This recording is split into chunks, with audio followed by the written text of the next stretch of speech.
presentar, algunos tal vez me conozcáis, otros no me conozcáis. Soy Mario Alonso Puig. Mi trayectoria fundamentalmente está muy basada en la medicina, en la cirugía, 26 años en quirófanos en distintos países y siempre muy marcada por el interés de cómo un médico puede verdaderamente conectar con otro ser humano y ayudarle a hacer frente a desafíos que a veces son francamente serios. Mi formación fue una formación muy técnica, muy científica, que yo completé buscando qué podía hacer que la comunicación, qué podía hacer que la conversación activara mecanismos en el cuerpo que favorecieran la curación. Topé con una ciencia que estaba en sus orígenes, la psiconeuroinmunobiología, que estaba empezando a investigar esto, cómo la mente, a través del sistema nervioso y del sistema endocrino, puede afectar nuestro sistema de defensa, que es el sistema inmune. Aquello me llevó a profundizar en otros campos, el liderazgo, la comunicación, y de alguna manera a tomar perspectiva sobre nuestra forma de tratarnos unos a otros, nuestra forma de hablar unos con otros, nuestra forma de entendernos a nosotros mismos, a los demás y al mundo. Y si bien la medicina es una ciencia apasionante, el ser humano es la cuestión infinita. Empiezas y nunca acabas. Bueno, mi interés por la educación es mi interés por sacar del ser humano lo que verdaderamente tiene dentro. Yo no creo que ningún ser humano esté llamado a la mediocridad. No lo creo, realmente es que no lo creo. Creo que todo ser humano está llamado a la grandeza, y la grandeza no la define la cultura, la grandeza es una cosa que la define nuestra propia naturaleza. La palabra educación en el fondo quiere decir sacar de dentro, es decir, no somos cubos vacíos que hay que llenar, sino fuegos que hay que encender. Y en este sentido me gustaría contaros una historia que a mí personalmente me ha marcado mucho. He hablado en distintos foros sobre esta historia porque señala lo que para mí es la diferencia entre profesores y maestros. En 1951, en la ciudad de Detroit, nace un joven, un chico de color, que pronto nota lo que es la pérdida, porque siendo jovencito el padre se va. Y se queda la madre, una mujer que no tenía estudios, una mujer que, bueno, se había dedicado a cuidar de sus hijos, y se ve con esta situación, con la situación de que tiene que sacar adelante una familia sin que en ese momento entrara ninguna ayuda económica. Se dedica a limpiar apartamentos, a limpiar hospitales, etcétera, etcétera. Y claro, cuando uno ha vivido en la ciudad de Detroit, como he vivido yo trabajé en un hospital que se llama Henry Ford, en neurocirugía. Cuando uno ha vivido en la ciudad de Detroit, pues se da cuenta que Detroit pues, es una ciudad apasionante, pero en ciertas épocas de la historia ha sido una ciudad bastante complicada. En los años 50 verdaderamente había un apartheid, una especie de apartheid, es decir, las personas de color se tenían que sentar en sitios distintos que las personas blancas, tenían que ir a baños diferentes, etcétera, etcétera. Y claro, este chico era un chico de color, era un chico pobre, y que pronto pues fue destacando no por su talento, sino por lo que consideraban que era su estupidez. Tampoco por su serenidad, sino más bien por su tendencia, su temperamento violento. Cualquiera que hubiera tenido, digamos, una bola de cristal habría imaginado que este chico habría acabado sin duda en un penal en los Estados Unidos, si no muerto en un combate entre bandas enfrentadas. Pasaba sus ratos, se olvidaba de su triste condición viendo programas de televisión, hasta que un día su madre decidió que iban a ver menos televisión y se iban a dedicar más a leer libros. Y les obligó a leer libros yendo a la biblioteca pública de Detroit, ya que ellos no tenían dinero para comprar libros, y el joven Benjamin empezó a enamorarse de los libros. Un buen día llega al colegio. Quiero que entendáis que en el colegio este niño tenía las peores notas, su performance era francamente lamentable, las notas eran pésimas y lógicamente en poco tiempo sería expulsado del colegio. Pero había un profesor, el profesor de ciencias, que verdaderamente era un maestro. Él creía que en todo ser humano hay grandeza, que en todo ser humano hay potencial, y que la misión de un maestro es ayudar a que ese potencial se despliegue y florezca. Pero no conseguía que este chico de alguna manera respondiera a los distintos intentos que había hecho para que ganara confianza en sí mismo. Un día el maestro aparece con una piedra muy rara, la levanta delante de la clase y pregunta: ¿qué es esto? Se produce un silencio porque nadie sabe lo que es eso, salvo una persona, que ya os imagináis quién era: Benjamin. Pero Benjamin era el tonto de la clase. La primera pregunta es ¿por qué lo sabía Benjamin? Benjamin lo sabía porque en la biblioteca pública se había dedicado a leer libros de ciencias y por casualidad o sincronicidad, quién sabe, había encontrado libros sobre minerales y había una foto de esa piedra. Pero ¿vosotros pensáis que el tonto de la clase se atreve a hablar? No, porque tú mismo ya matas la respuesta antes de que nazca, es imposible. Si no lo sabe el resto, tengo que estar equivocado aunque parezca que estoy en lo correcto.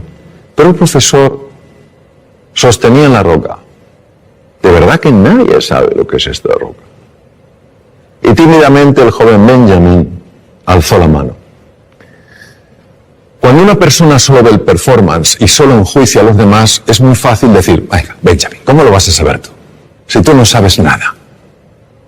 Pero aquel profesor mantuvo un espíritu curioso, interesado. Él sabía que en todo ser humano hay grandeza. La buscaba, la llamaba constantemente. Benjamin, ¿tú no sabes? Sí. ¿Qué es? Obsidiana. Correcto. Pero el profesor podía haber dicho: todo el mundo puede tener suerte en esta vida. ¿Podría haber dicho eso? No. Porque él estaba buscando del hilo que te lleva a la madeja. ¿Pues sabes algo más de la obsidiana? Y vaya que sí sabía el joven Benjamin. Empezó a hablar sobre la obsidiana, las temperaturas elevadísimas, luego el frío, cómo cristaliza la roca, etcétera, etcétera. Lo que podría parecer una cosa sencilla, sin más importancia, banal, supuso un antes y un después en la vida de este chico, porque este chico recuperó la confianza en sí mismo, creyó que era posible aprender, creyó en sí mismo, creyó que a pesar de su triste cuna, por decirlo de una manera, podía tener un brillante futuro. Este chico pasó de ser el último de la clase a ser el mejor estudiante de su colegio. Hizo realidad su más profundo sueño, que era absolutamente imposible: ser médico. Se convirtió en el mejor neurocirujano infantil de la historia, profesor Ben Carson. Ben Carson en 1987 hizo una operación de separar a dos gemelos siameses unidos a nivel craneoencefálico. Todas las cirugías que se habían hecho hasta aquel momento para separar lo que se llama un cráneo pago, esta malformación craneoencefálica, todas los niños habían muerto en la mesa de quirófano. En esta operación, en 1987, intervinieron 70 profesionales de la medicina y duró 22 horas. Los dos niños salieron adelante, vivieron y estuvieron bien y sanos. Él aplicó técnicas especiales de cirugía cardíaca a la neurocirugía. A nadie se le habían ocurrido. Entonces lo que os quiero transmitir es esto. Es un ejemplo de cómo en todo ser humano hay potencial, en todo ser humano hay grandeza. Y tenemos, entiendo, que tener esta disposición a crear espacios de oportunidad para que esas personas puedan mostrar lo que en realidad siempre han tenido y siempre tendrán, pero que no todo el mundo mostrará si no ve ese espacio de oportunidad. Por favor. Hola Mario, soy María. María. Como educadora, creo que la motivación es necesaria para el aprendizaje. Y tú dices que hay 6 motivaciones fundamentales para una persona. ¿Podrías hablarnos de ellas? Sí, es una gran pregunta. La motivación es lo que nos mueve a la acción. Y hay efectivamente 6 motivaciones que además están presentes en las distintas culturas. Es una mezcla de nuestra naturaleza y también el entorno cultural. La primera es la motivación de estar en entornos seguros, de poder controlar lo que pasa, de saber que el suelo que pisamos es un suelo firme. La segunda es una motivación de sentirnos reconocidos, sentirnos valorados, de tener un cierto estatus. La tercera es que pertenece al grupo. Es decir, que lleguemos a un sitio y entendamos, sintamos que nos acogen, que no nos desprecian, que no nos marginan. La cuarta motivación es una motivación al desafío, al reto. Si en la vida no hubiera retos, María, sería muy aburrido. Yo sé que a veces nos gusta mucho estar en la zona de confort, pero durante un tiempo. Al cabo de un tiempo no hay quien lo aguante. Entonces ese reto, ese desafío es una motivación importante. La quinta motivación es la de crecer, mejorar y progresar. Y la sexta es la de contribuir al bienestar de otras personas, el tener una vida con propósito. Lo más importante son las motivaciones fundamentales que nos mueven dentro de las 6. Si una persona toda su fuerza la lleva a la aventura, la lleva al descubrimiento, al reto, y sin embargo no cuida un poco la motivación de la seguridad, pues a lo mejor se puede meter en aventuras insensatas, ¿no? Pues hay un equilibrio natural que hace que las personas nos mantengamos de alguna manera en una línea razonable. Cuando alguna de ellas toma una preponderancia o una significancia demasiado grande, es cuando podemos tener ciertos problemas. ¿Te respondí, María? Hola Mario, soy Lorenzo y soy maestro y veo que hay jóvenes en la familia y en la escuela que todavía no han descubierto sus talentos, ni siquiera saben que tienen talentos. Entonces la pregunta es ¿cómo podemos captar esos talentos y cómo podemos potenciarlos?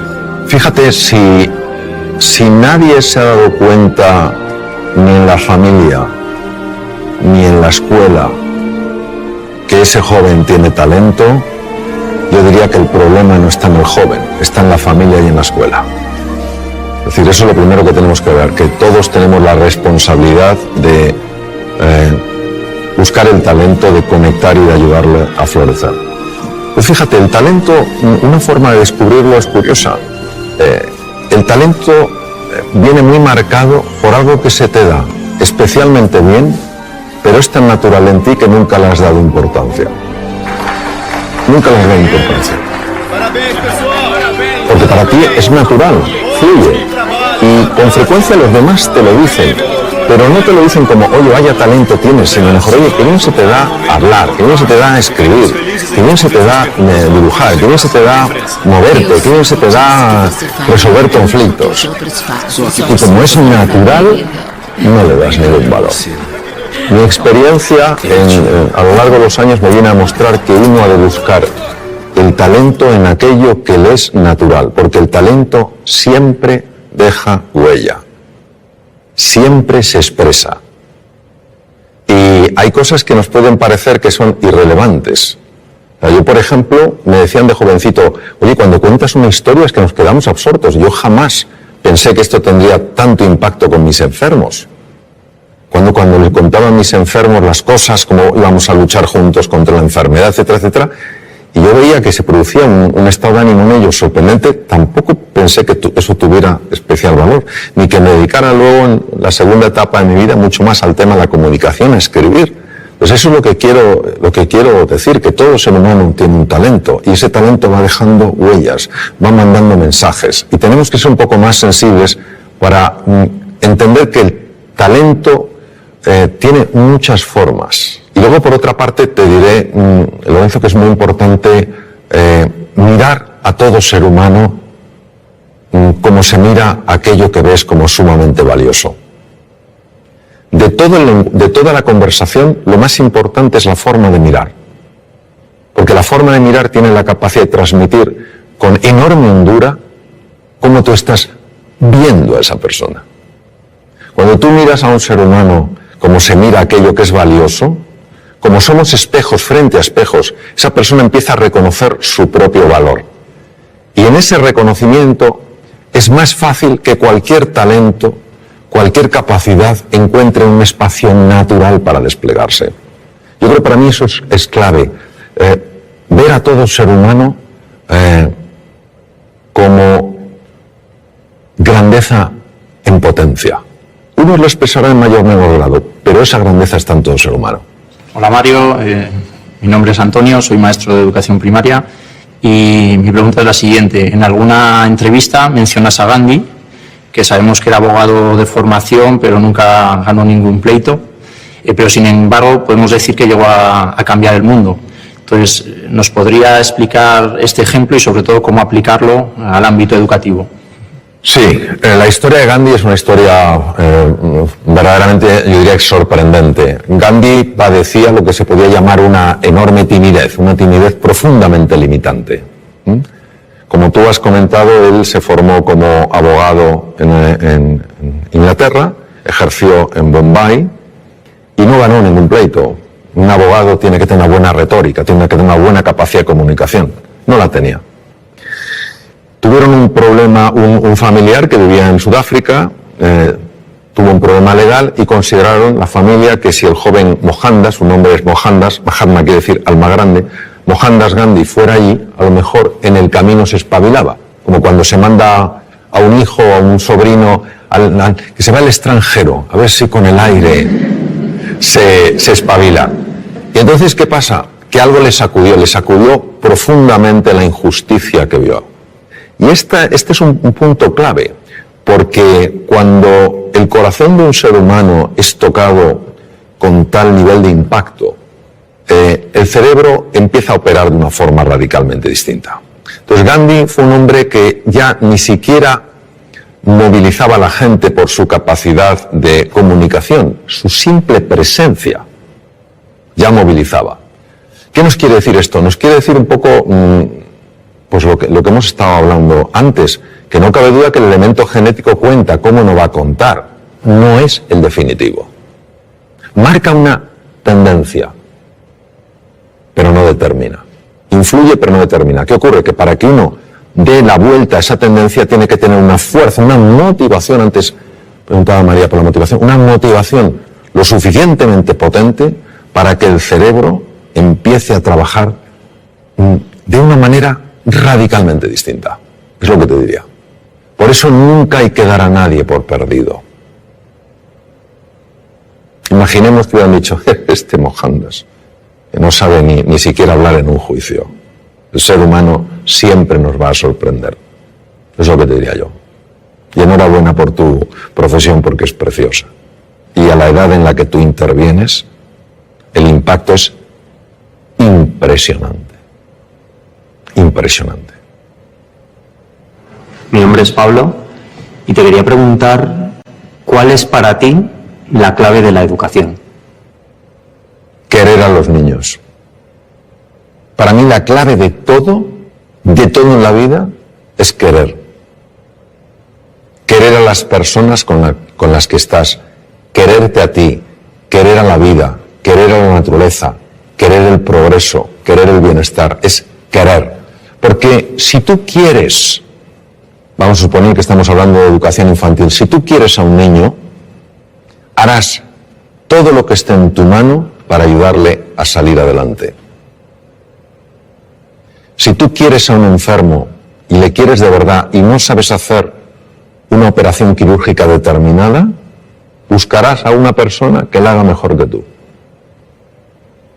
Es querer. Donde el ser humano, entiendo que tiene un desafío, es en el querer.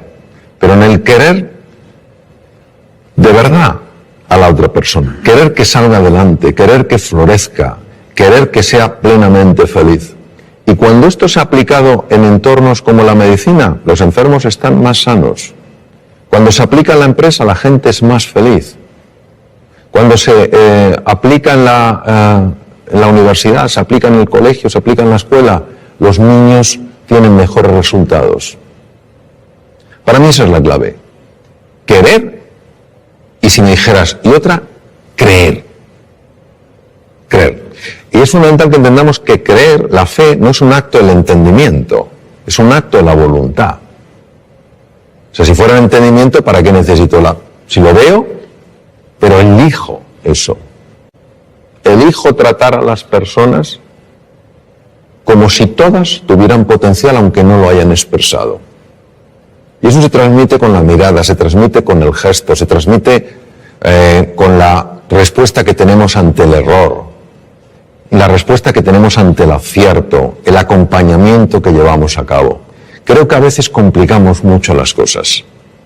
Creo que lo verdaderamente valioso es tremendamente sencillo. Y yo creo que son cuatro principios que si se aplican, querer a las personas, creer en ellas, valorarlas y potenciarlas.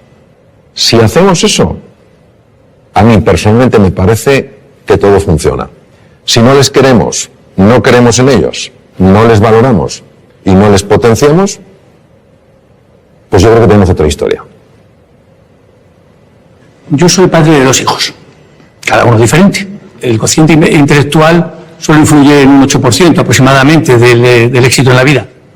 ¿Qué es el otro 92%? ¿Cómo conseguimos el otro 92%? Bueno, vamos a ver, Juan. Cuando se habla de porcentajes, hay que entender que siempre hablamos de forma aproximada. Eso es como cuando a veces me dicen, oye Mario, ¿es verdad que solo se utiliza el 1% del cerebro? Digo, ¿es que acaso conocemos cuál es el 100%? Si no conocemos cuál es el 100%, no podemos saber lo que es 1%. Pero hay muchos estudios que avalan lo que tú has dicho. Es decir, el test de cociente intelectual, que se llama corrientemente de coeficiente intelectual, lo correcto es de cociente intelectual, fue creado en 1912. Y se convirtió en aquella época, fíjate, cambió por completo la orientación que le dio el descubridor. El creador, quería dar una orientación para que cuando se vieran cocientes intelectuales que no correspondían a la edad, es decir, cuando la edad mental y la edad biológica no correspondían, que a esos niños se les tratara con especial afecto, con especial cariño y se pusiera a especial disposición para que subiera. Pero fue interpretado o fue utilizado como sistema de cribaje. Listos y el resto. Listos y el resto. Uno de mis maestros, el profesor Howard Gardner, dedicó montones de años de su vida a estudiar la inteligencia y se dio cuenta de que ni siquiera podemos hablar de una inteligencia. Es la teoría de las inteligencias múltiples. Y hay 2 inteligencias, que son la intrapersonal, que es la capacidad de reconocer tus estados emocionales y de poderlos modificar de forma positiva. Y la interpersonal, que es la capacidad de entender qué pasa en la otra persona y relacionarte con lo que pasa en la otra persona, que son absolutamente claves en el éxito en la vida. Una persona que no sepa gobernar sus estados de ánimo, que un día se levante sin ganas de hacer nada y ese estado de ánimo no lo pueda alterar, o que un día tenga ira y no sepa canalizar de una manera positiva y adecuada esa ira, o tenga miedo y no pueda superar su miedo, es difícil que progrese en la vida. Una persona que no sepa entender a los demás, que no sepa resolver conflictos, pues es difícil que progrese en la vida. Pues estas 2 inteligencias no existen en el test de cociente intelectual, como no existen otras. La inteligencia musical, la inteligencia kinestésica, la naturalista, la espiritual, no están. Entonces, ¿qué ocurre? Que vista la relación que hay entre éxito en la vida, un sentido amplio, a lo mejor hay que redefinir lo que es el éxito, y cociente intelectual, se ve que efectivamente un porcentaje enorme de personas que han tenido éxito, ese éxito no es atribuible a su test de cociente intelectual. Esto es magnífico porque no niega que el cociente intelectual sea importante, lo que hace es expandir nuestro concepto de la inteligencia. Entonces, sobre tus hijos. Efectivamente, tus hijos son diferentes y es maravilloso que los veas así. Porque si no los vieras diferentes, si los vieras como tú, es que a lo mejor estás proyectando en ellos tu propia forma de ser, ¿no? Habrá uno de tus hijos, tal vez tenga un tipo de inteligencia, el otro tendrá otra. Lo que es importante es que siempre, cuando estén contigo, sientan que son inteligentes. Hemos caído en el tremendo error, y una persona de la que yo aprendí mucho, es el Ken Robinson, lo marca mucho, como de hacer que solo un tipo de persona es la adecuada. No, necesitamos múltiples perfiles. Un pavo real no es ni mejor ni peor que una águila real. Entonces, cuando un hijo nota, siente que es valioso, que tiene inteligencia, que tiene una forma distinta de procesar que el otro, su autoestima no es dañada. Es que la autoestima es clave porque al final nuestra capacidad de hacer frente a los desafíos o nuestra incapacidad, la mayor parte de las veces nada tiene que ver con el mundo real, tiene que ver todo con el mundo mental.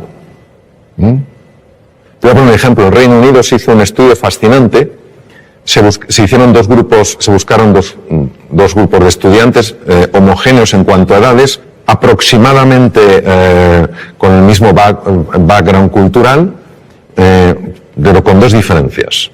Una de ellas era que uno de los grupos eran teóricamente chicos bastante más inteligentes que el resto según el test de cociente intelectual. Pero estos que eran más inteligentes objetivamente de acuerdo al test de cociente intelectual pensaban que la inteligencia era algo fijo, que no se podía expandir. El otro grupo era un grupo de chicos teóricamente con menor inteligencia según el test de cociente intelectual, pero que creían que la inteligencia con el esfuerzo se expande. Les pusieron una serie de problemas de matemáticas complejos. El grupo de los chicos, entre comillas, más inteligentes, al ver que no lo podían resolver y dar por hecho que la inteligencia no se expandía, abandonaron. El tiempo no era un tiempo reducido, les daban tiempo. Abandonaron, diciendo, si no soy capaz de entenderlo, no hay nada que hacer. Me falta la inteligencia necesaria para hacer frente a este problema.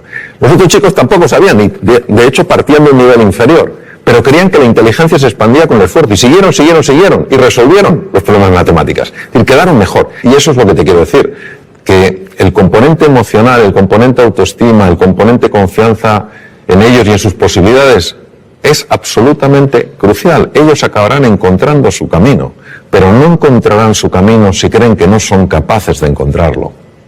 Para mí tu libro Reinventarse es una magnífica lectura para momentos complicados y personas que pueden necesitar un cambio en su pensamiento. La pregunta es, ¿qué dice la ciencia acerca de ese cambio de pensamiento? Bueno, la ciencia, Lorenzo, incluye múltiples campos. Entonces me voy a referir, si te parece, a la neurociencia. ¿Te parece?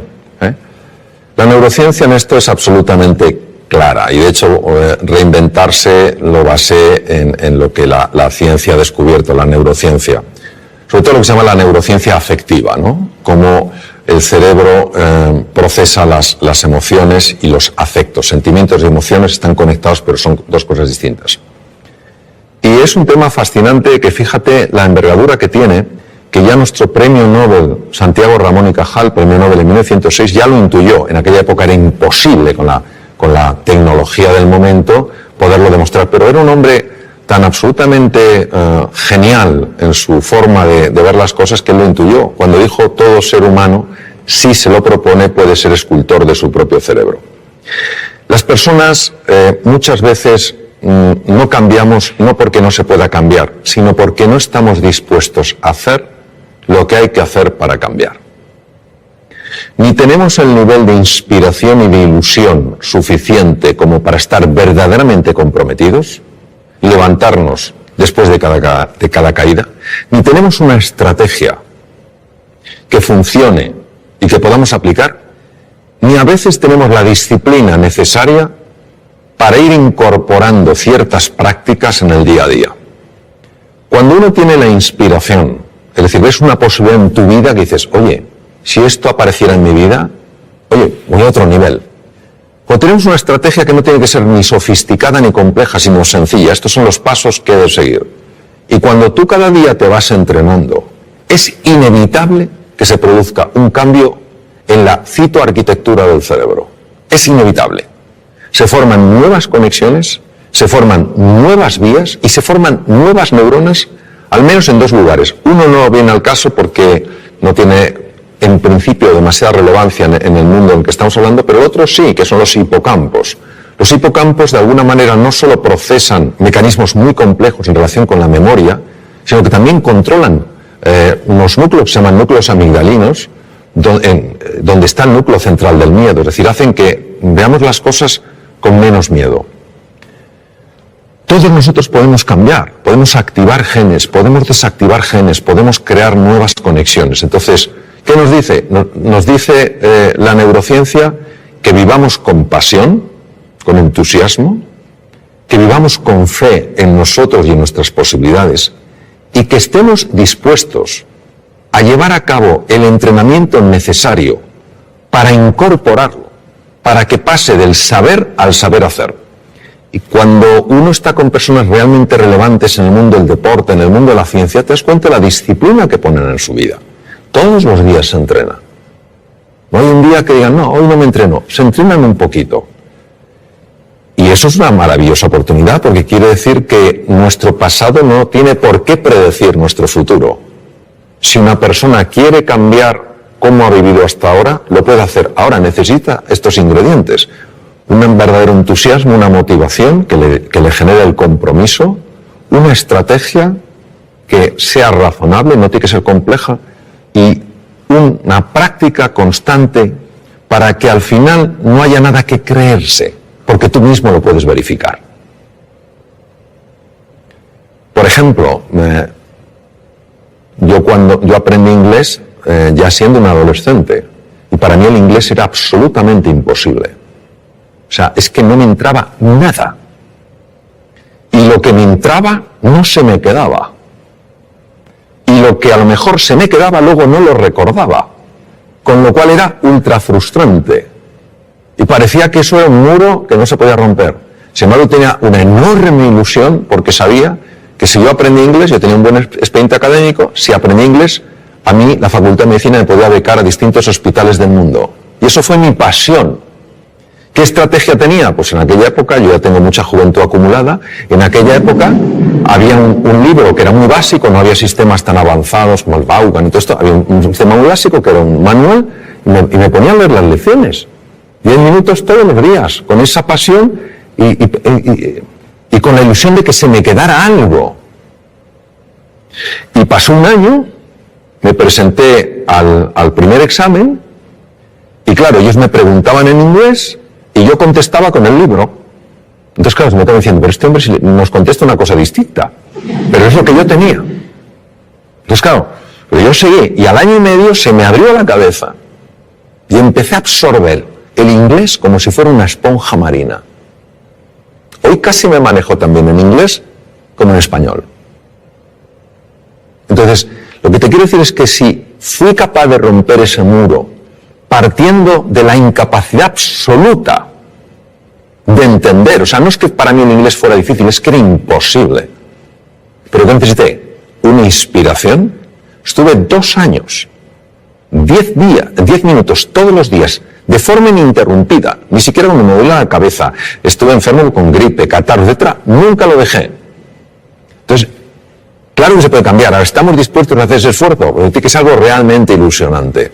Y ahí, obviamente, hubo un cambio en la estructura cerebral clarísimo, porque si no es incomprensible. O entre medias me hicieron un trasplante cerebral y yo no me enteré. Es toda una posibilidad. Hola Mario, soy Adelaida. Como madre de 2 hijas, nos ocupamos en casa de decirles que son queridas, a pesar de que no se coman toda la comida que tienen en la mesa, a pesar de que cometan equivocaciones, incluso a pesar de que discutimos y peleamos. El caso es que tienen dificultades cuando se enfrentan a situaciones nuevas. Entonces, ¿cómo podemos hacer nosotros como padres para ayudarles a que se enfrenten a esos miedos? Pues viendo que nosotros nos enfrentamos a los nuestros. ¿Sabes lo que pasa? Yo también tengo 3 hijos y resuena mucho conmigo o resuena mucho en mí lo que dices tú. Es difícil que los hijos aprendan valentía de los padres, porque les queremos tanto que nuestro miedo a que les pase algo, nuestro miedo a que sufran, nuestro miedo a que lo pasen mal, hace que muchas veces tomemos una actitud hiperprotectora. Y a veces son amigos suyos, otros familiares, los que dicen atrévete, prueba esto, etcétera, etcétera. Entonces, yo te diría, en relación a tu pregunta, es decir, como madre, ¿qué puedes hacer? Bueno, en primer lugar, entender que es normal que nuestros hijos se den golpes, es normal que nuestros hijos experimenten frustraciones y es normal que experimenten dolor, si no, no hay crecimiento. Y a veces los tenemos un poquito entre palmitas, como que no le pase nada, no vaya a sufrir. No. Yo lo que te diría es que hagas 3 cosas. Lo primero es valorarles. Tú ya les estás valorando. Les valoras como personas. La segunda es desafiarles. Es importante que les desafíes para que ellos crezcan. Y la tercera es acompañarles. Es decir, que muchas veces no se sientan solos en el desafío. Hay desafíos que verdaderamente para todo ser humano, y en unos niños el que corresponde a su edad, da mucho miedo. Si se sienten acompañados, lo cual no quiere decir llevarles de la mano, si se sienten acompañados se atreven mucho más. Yo haría esas tres cosas, sencillamente valorarles, desafiarles y acompañarles. Y luego dejar que la naturaleza obre. La realidad y el mundo real, al menos como yo lo veo, es mucho más benevolente que el mundo mental. El mundo mental nos monta unas historias.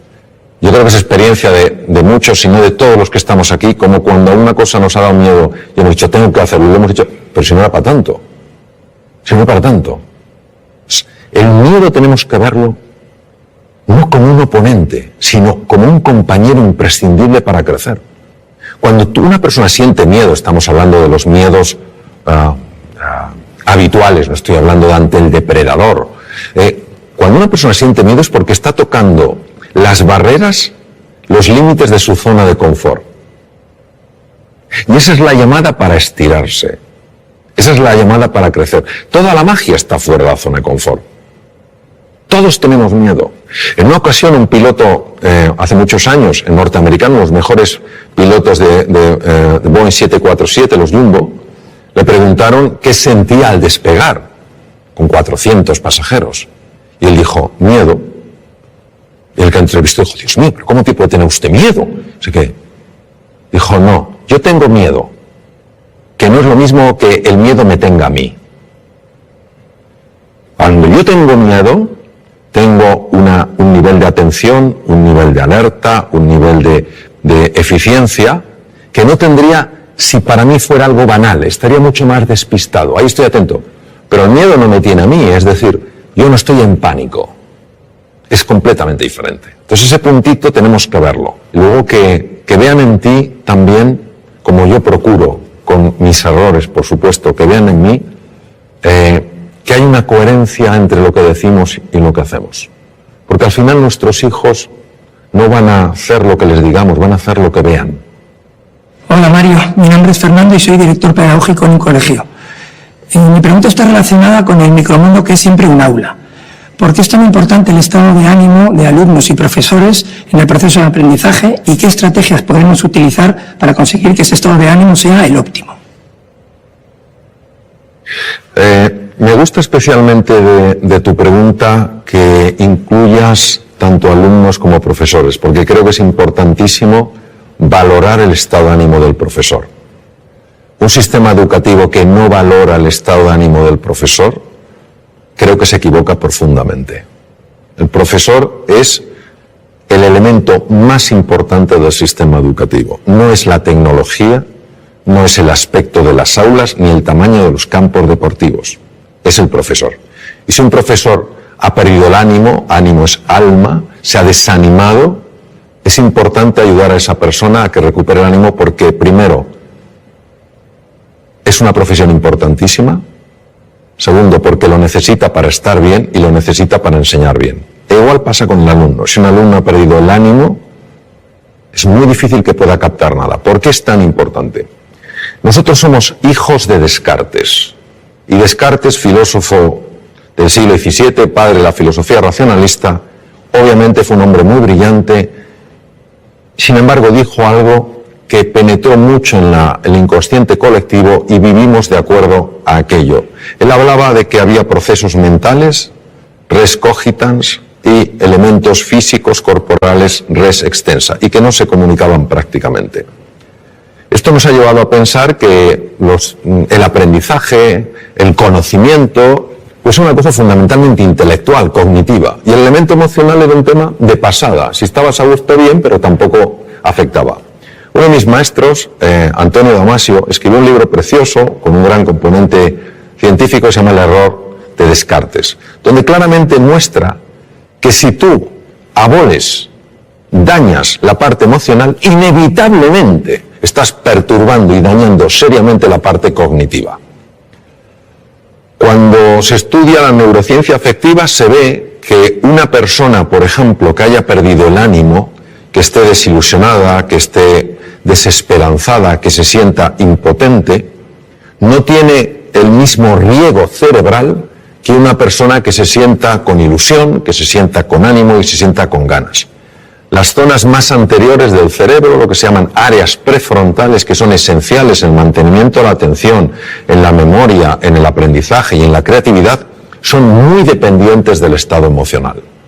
Por eso una persona entusiasmada con un proyecto, ilusionada, que se siente a gusto, acompañada de gente que cree en ella, etcétera, etcétera, es una persona mucho más inteligente, mucho más creativa y mucho más emprendedora. La misma persona, si le cae el ánimo, si se siente incapaz, etcétera, no importa si es capaz o no, no ejercitará esas capacidades porque las tiene abolidas.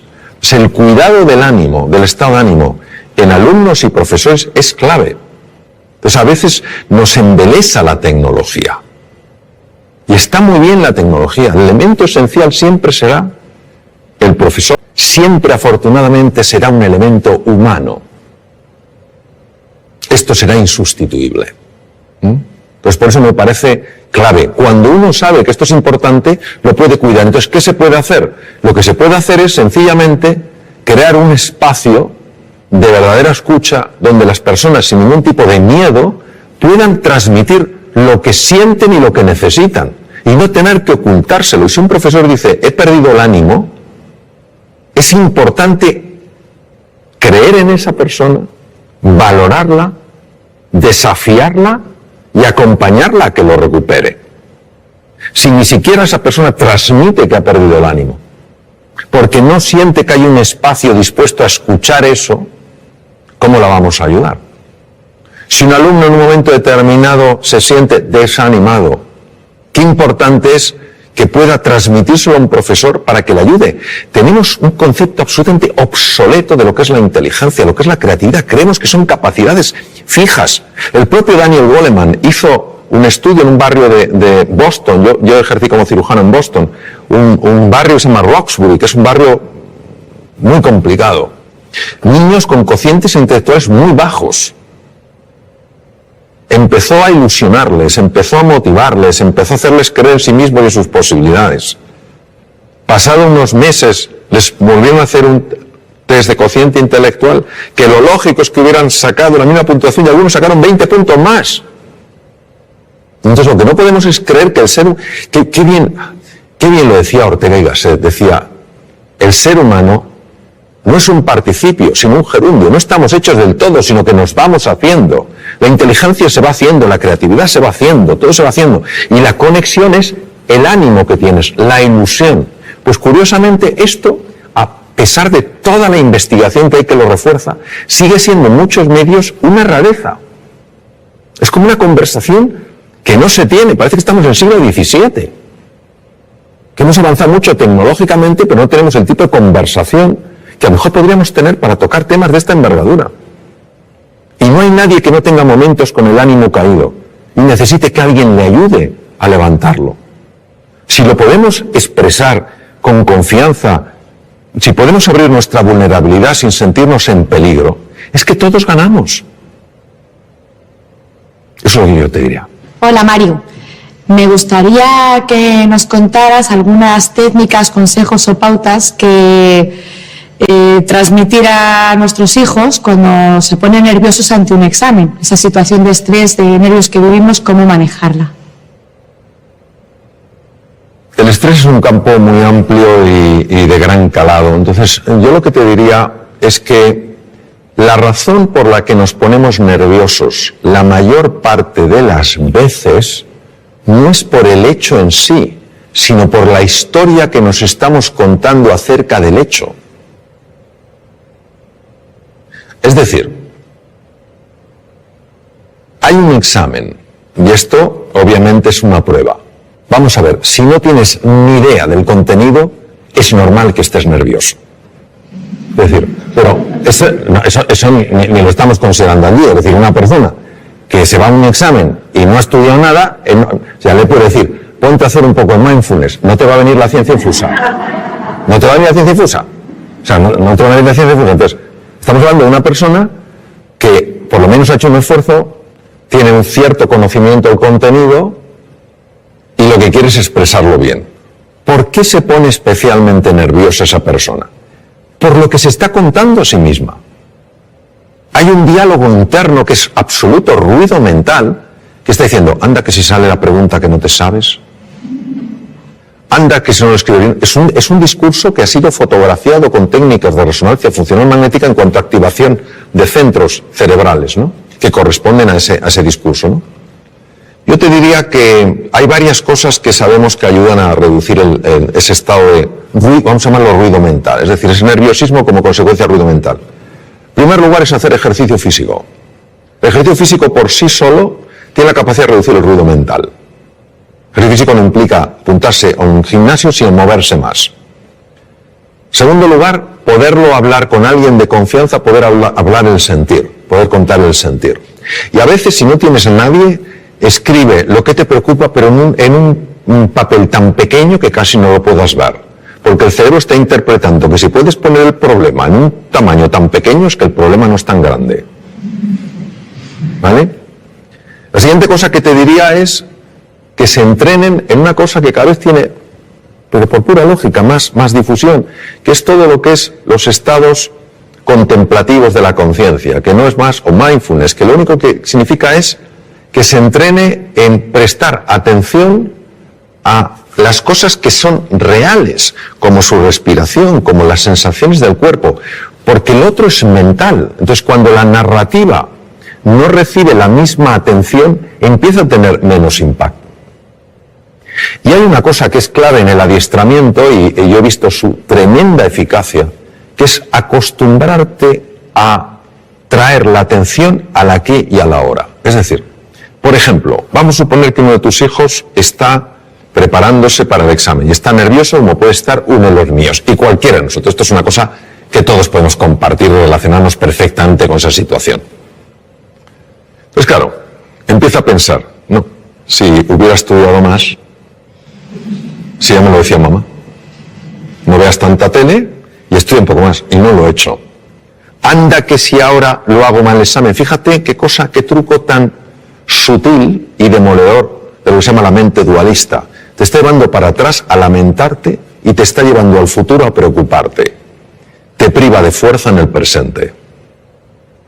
Y una cosa que procuro entrenar todo lo que puedo es cuando veo que me estoy lamentando de algo del pasado, inmediatamente vengo al presente. Porque caemos en la tentación de pensar que cuando miro atrás para lamentarme de algo no lo volveré a repetir, sentirte culpable. No me tengas conmigo. Es la misma mente jugando de tal manera que te tenga siempre atrapado.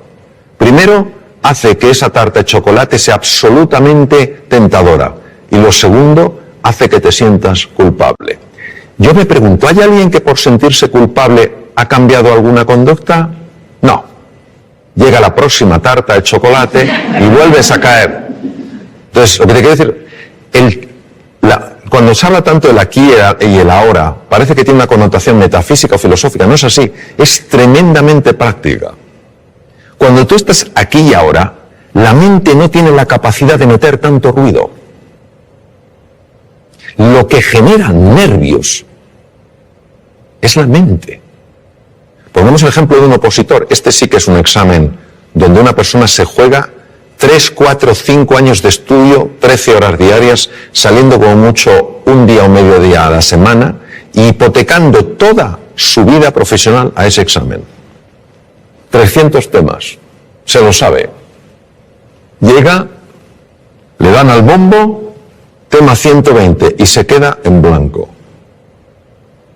Se retira, se levanta la silla, se va, y justo le sale el tema 120.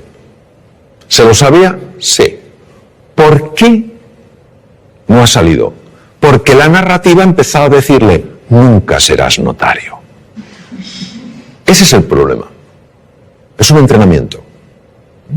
Porque hay que ir en contra de un condicionamiento mental previo. El tema es, ¿cuánto nos va a costar? Yo no creo que esa es la pregunta. La pregunta es hasta dónde nos puede llevar. Hola Mario, soy María. ¿Nos podrías contar qué es el mindfulness y cómo funciona? ¿Y qué evidencias científicas tiene? Sí, claro que sí, María.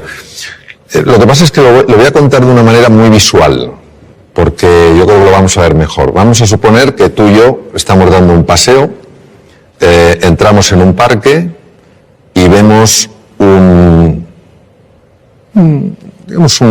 lago, no muy grande, pero un lago. Entonces nos asomamos a ver qué hay en el fondo del lago y si el lago es profundo o no lo es. Pero no podemos ver el fondo. ¿Por qué no lo vemos, María? Porque está el agua turbia. Muy bien, una de ellas es que el agua esté turbia. Si el agua está turbia, no podemos ver el fondo. Y si el agua no estuviera turbia, sino que fuera absolutamente cristalina, ¿por qué no vemos el fondo? Pues a lo mejor no vemos porque ese agua está agitada.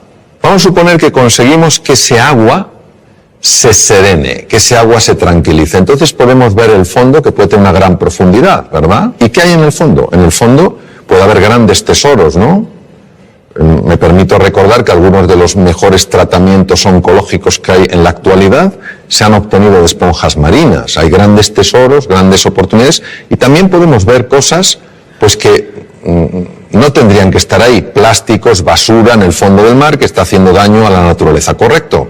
Eso es lo que hace el mindfulness. Nuestra mente está agitada, y como está agitada, no vemos nuestro potencial, ni tampoco vemos aquello que nos está lastrando.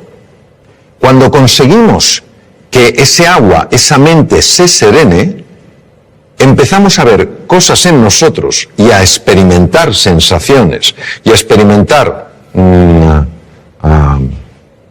realmente descubrimientos, revelaciones, en el sentido de cosas que estaban veladas y se ven, que tienen un poder transformador en la vida. Y también empiezas a ver aquellas cosas que no habías visto de ti y que realmente te están haciendo la vida difícil.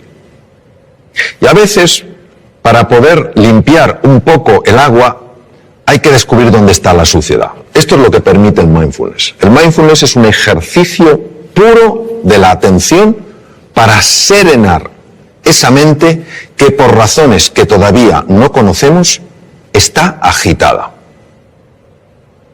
Y como está agitada, no podemos reconectar con nuestro potencial oculto, ni sabemos por qué tantas cosas que son pequeñas nos alteran de una manera tan grande. El mindfulness ya está descrito en la literatura india, desde el Bhagavad Gita de hace 3.500 años, cuando Krishna le dice al príncipe Arjuna, la mente es difícil de manejar como el viento, y cuando cerca del Nepal el príncipe Gautama Siddhartha, Sakyamuni Buda, el primer despierto según el lenguaje sánscrito, descubre que el dolor es parte de la vida, pero el sufrimiento lo genera este movimiento de la mente.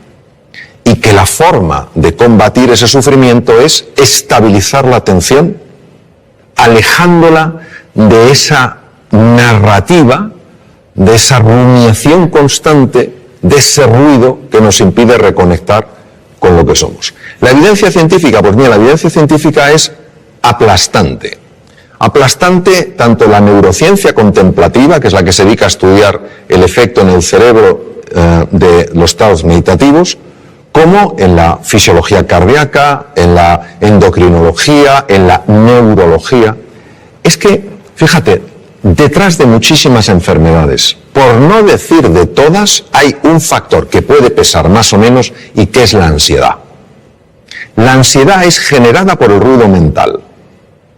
La Universidad de Harvard es pionera en el mundo, el 1% de las consultas a médicos generales tienen como uno de los factores clave emociones perturbadoras. Vivir en la ansiedad, vivir en la desesperanza, todas estas cosas. Entonces, eso es lo que hace el mindfulness. A nivel de cerebro, pues por ejemplo, a nivel de cerebro unas cosas que hace es reducir el volumen de la amígdala.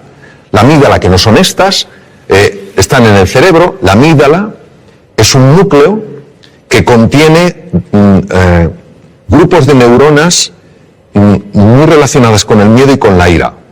Se ha podido observar con resonancia funcional magnética, que es una técnica de imagen para ver las partes más activas, una reducción en el volumen de la amígdala. Es decir, una persona que practica este ejercicio de atención plena es menos propensa a vivir en miedo y en ira. Imaginemos lo que es esto para la humanidad. En segundo lugar, se ha visto un aumento del tamaño de la corteza prefrontal del lado izquierdo, que es muy importante, por ejemplo, porque tiene un enorme impacto en el sistema de defensa del cuerpo, el sistema inmune. Otra cosa que se ha visto es que un sistema que se llama sistema red neuronal por defecto, que es la que hace que estemos distraídos, empieza a amortiguarse, y otra red que se llama red ejecutiva central es mucho más activa, es decir, favorece que te des más cuenta de lo que pasa. Esto es importante, por ejemplo, para reducir la incidencia de accidentes. Se ha observado, por ejemplo, cambios en el sistema de defensa, en el sistema inmune.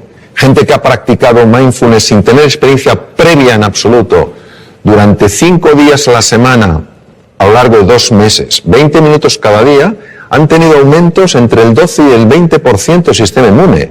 Alguien dirá, "Buah, eso no es mucho". Ah, que te suban el sueldo un 12, un 20%. Mirad lo contento que te pones. Claro, una subida de un 12%, un 20% del sistema inmune es que no te cojas una gripe, o no te cojas un catarro, o si estás lidiando con un tumor, que tu cuerpo sea mucho más agresivo. Mejoras en el tubo digestivo. Te voy a contar una cosa que es alucinante. A mí me lo parece. El tubo digestivo controla el 80% del sistema de defensa del cuerpo. Está ahí. El tubo digestivo constituye otro cerebro, complejísimo, con 500 millones de neuronas.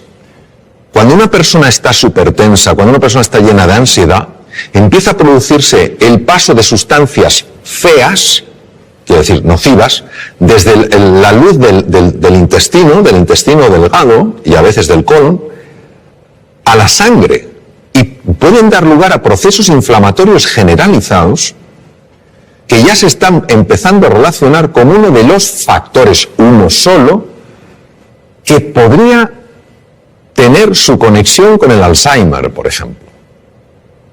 Hace más difícil el control de la glucosa. Es alucinante. Entonces, cómo el mundo emocional, perturbado por una mente agitada, acaba afectando todo el cuerpo. Hay estudios, por ejemplo, la aplicación de mindfulness a personas que están diagnosticadas de esclerosis múltiple, que es una enfermedad degenerativa del sistema nervioso, y se reduce la aparición de brotes, evoluciona por brotes, son menos intensos. Se está aplicando un montón de cosas, es decir, y además por centros tremendamente serios, donde la investigación no es cuestionable ni andan buscando especiales resultados, sino que están muy bien controlados. Lo que pasa es que esto, que tiene 3.500 años de antigüedad, solo le hemos dado una credibilidad cuando una serie de científicos se ha decidido a estudiar qué ocurre en el cerebro y en el cuerpo cuando una persona entra en estos estados de enfocarse en el aquí y en el ahora. Y también nos ayuda a darnos cuenta de la jaula de grillos que tenemos en la cabeza. Y que es una cosa difícil de creer. Que te pasa una cosa que te disgusta por la mañana y te estás rumiando hasta la noche. Que parece que somos vacas. Y que el simple hecho de parar eso hace que el organismo, que tiene una capacidad natural de recuperación, pueda recuperarse. No hay nada mágico aquí. Bueno, sí hay mágico, que la vida es mágica. Eso es lo que hay de mágico. Pero a veces estos diálogos que tenemos bloquean la magia, no porque la anulen, sino porque no la dejan florecer. Te debo decir que la mayoría de los seres humanos se mueren con la música dentro sin haberla oído sonar. ¿Qué quieres decir exactamente con eso? Y bueno, para los futuros padres, ¿qué podemos hacer para que nuestros niños no les pase esa cosa, ¿no? Recuerdo una cosa que leí de Víctor Hugo que me impresionó mucho, ¿no? Víctor Hugo decía, el problema nuestro no es que nos vamos a morir, es que no sabemos cómo vivir. Y había un filósofo danés, Søren Kierkegaard, que decía, la vida solo se puede vivir mirando hacia adelante, solo se puede entender mirando hacia detrás. En los momentos donde ya esta existencia nuestra se acaba y una persona mira hacia atrás, y lo sabemos sobre todo por los escritos de Elizabeth Kubler-Ross, que estuvo con muchas personas en esa situación, uno se da cuenta de la cantidad de cosas que podía haber hecho y no hizo. Cuando yo hablo de la música, yo creo que todo ser humano tiene música. Lo que pasa es que está acostumbrado no a oír su música, sino a oír su ruido. No tiene nada que ver el ruido con la música. Y si te das cuenta y ves una partitura, si todas las notas fueran pegadas una detrás de otra, no tendríamos música, tendríamos ruido. Lo que hace que tengamos música es que haya espacios de silencio. Son esos espacios donde no hay ninguna nota los que permiten que en vez de ruido haya música. ¿Qué quiero decir? Quiero decir que esta vida, yo creo que el tiempo que la vivamos es una vida para vivirla con intensidad, con dificultades, con desafíos, que nos enfoquemos en lo que realmente es relevante. Que cuando llegue el final de nuestra vida, digamos como Neruda, confieso que he vivido. Que podamos decir, confieso que he vivido la vida y no que la he visto pasar. Y esa toma de conciencia, esa reflexión es lo que creo que nos puede ayudar sencillamente a que la música emerja, porque el ser humano está llamado a eso, a hacer sonar su música. O sea, todos tenemos una música y es una música preciosa, todas diferentes, todas complementarias. Eso es lo que quiero decir, que no nos conformemos con vivir una vida de ruido, sino que vayamos encontrando esa música a base de enfocarnos en las prioridades, para que al final de nuestra vida podamos decir, como decía Neruda, confieso que he vivido. Hola Mario, soy Charo y mi pregunta es la siguiente. ¿Por qué los humanos tropezamos 100 veces con la misma piedra? Bueno, me temo que en este caso la respuesta será de menor nivel que la pregunta. Yo creo que los seres humanos tropezamos 100 veces sobre la misma piedra por falta de humildad. La humildad es para mí la virtud más grande que existe, porque es para una persona probablemente la más difícil de vivir plenamente, que no es la modestia, no es ser una persona así apocada, es la humildad de corazón. Cuando una persona es realmente humilde, y no lo digo por mí porque desafortunadamente no lo soy, pero sí por personas con las que he estado, grandísimos seres humanos con una humildad aplastante, son personas que tienen mentalidad de principiante. Es decir, puede ser un premio Nobel y te está escuchando como si fuera un alumno tuyo. Pero yo que le puedo enseñar a este hombre. Pero está plenamente ahí. Cuando comete un error, lo que más le interesa no es buscar culpables, ni en él, ni en ella, ni en los demás, sino averiguar qué es lo que ha pasado. Es una mentalidad mucho más científica, interesada, curiosa, que una mentalidad enjuiciadora. Porque creo que cuando una persona es humilde y tropieza con una piedra, está dispuesta a reconocer que ha tropezado con una piedra y no a intentar ocultarse ante sí misma, ante los demás, qué ha sucedido. Porque creo que cuando una persona es humilde y tropieza con una piedra, se deja asesorar, pregunta.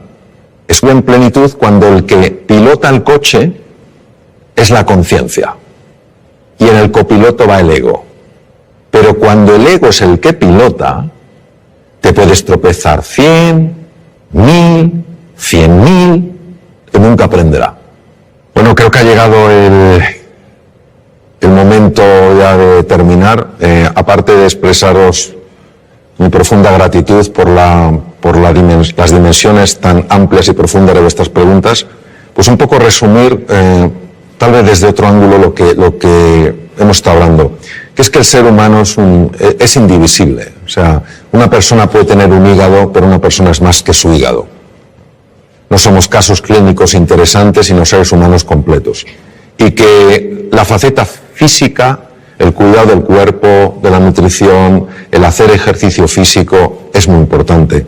La faceta mental, dormir bien, dormir suficiente es importante. Es más importante dormir que comer, fisiológicamente hablando. Que la faceta mental es clave, que tenemos que aprender todos a gestionar mejor nuestra mente, a enfocarnos en lo esencial, a usar un lenguaje que nos ayude, no que nos anule, a interpretar las cosas de una forma que nos permita salir adelante, no quedarnos atascados, ¿no? Que el elemento afectivo es esencial, buscar lo positivo en las cosas, más que los porqués, los paraqués, más que los esques, pues tal vez los hayques, a lo mejor más que solo me queda, pues los aún me queda, ¿no? Y que luego hay una dimensión espiritual en la existencia humana que es muy importante y que nos abraza a todos, que es la vida con propósito, es decir, que nuestro propósito no es solo experimentar la felicidad, sino ayudar a otros seres humanos también a ser felices. Decía Martin Buber, un magnífico filósofo alemán, decía que se puede vivir como si fueras el centro de una circunferencia o se puede vivir como si fueras el centro de una elipse. Qué bonito, porque la elipse tiene dos centros, tú y yo, y así es como se construyen nosotros. Yo creo que todos en la dimensión espiritual lo que estamos llamados es a construir un nosotros, ayudarnos en este viaje fascinante que es la vida, en nuestras distintas facetas, y que la educación, se valore o no, es increíblemente valiosa. ¿Cuántas cosas no tendríamos que padecer si las hubiéramos aprendido a edades más tempranas? ¿Cuántos conflictos no surgirían si los hubiéramos aprendido a resolver en un entorno escolar cuando éramos más jovencitos? ¿Cuántos dones conoceríamos si los hubiéramos descubierto? Entonces, la educación es tarea de todos, y yo creo que nuestra responsabilidad es, cada uno en la medida de sus posibilidades, ayudar a valorar verdaderamente no solo la importancia de la educación, sino la enorme importancia del maestro, la enorme importancia de la relación con el estudiante, valorar al estudiante porque es la persona que está en el momento cumbre de la vida para aprender y descubrir, y entender que esto puede dar un gran sentido a nuestra vida, porque no solo lo que nosotros logremos, es también el legado que vamos dejando y que puede afectar a muchas generaciones. Tú cambias un sistema educativo, lo mejoras, y eso puede tener un impacto como cuando tiras una piedrecita en un estanque y las ondas se extienden por todas partes. Pues eso, os animo a que cada uno, donde esté, como pueda, en la manera en que vea, viva de acuerdo a unos principios que en el fondo lo único que buscan es darle al ser humano su verdadera dignidad y su grandeza. Gracias.